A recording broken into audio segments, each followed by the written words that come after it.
خطبہ نمبر 198۔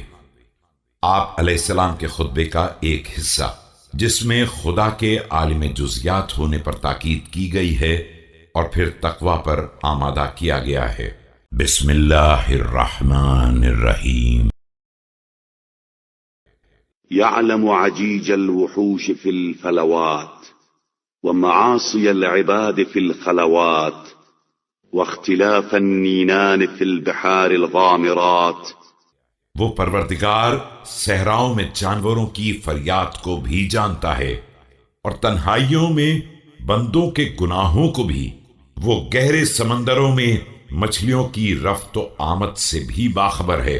وتلاطم الماء بالرياح العاصفات وأشهد أن محمدا نجيب الله وسفير وحيه ورسول رحمته۔ اور تند و تیز ہواؤں سے پیدا ہونے والے تلاطم سے بھی میں گواہی دیتا ہوں کہ محمد صلی اللہ علیہ وآلہ وسلم خدا کے منتخب بندے، اس کی وحی کے سفیر اور اس کی رحمت کے رسول ہیں۔ أما بعد فإني أوصيكم بتقوى الله الذي ابتدأ خلقكم وإليه يكون معادكم وبه نجاح طلبتكم وإليه منتهى رغبتكم ونحوه قصد سبيلكم وإليه مرامي مفزعكم۔ اما بعد میں تم سب کو اسی خدا سے ڈرنے کی نصیحت کر رہا ہوں جس نے تمہاری طرف خلقت کی ابتدا کی ہے، اور اسی کی بارگاہ میں تمہیں پلٹ کر جانا ہے۔ اسی کے ذریعے تمہارے مقاصد کی کامیابی ہے اور اسی کی طرف تمہاری رغبتوں کی انتہا ہے۔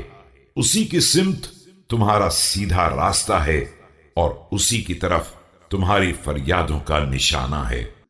فإن تقوى الله دواء داء قلوبكم وبصر عمى أفئدتكم وشفاء مرض أجسادكم وصلاح فساد صدوركم وطهور دنس أنفسكم وجلاء غشاء أبصاركم۔ یہ تقوی الہی تمہارے دلوں کی بیماری کی دوا ہے اور تمہارے قلوب کے اندھے پن کی بصارت۔ یہ تمہارے جسموں کی بیماری کی شفا کا سامان ہے اور تمہارے سینوں کے فساد کی اصلاح۔ یہی تمہارے نفوس کی گندگی کی طہارت ہے اور یہی تمہاری آنکھوں کے چندیانے کی جلا۔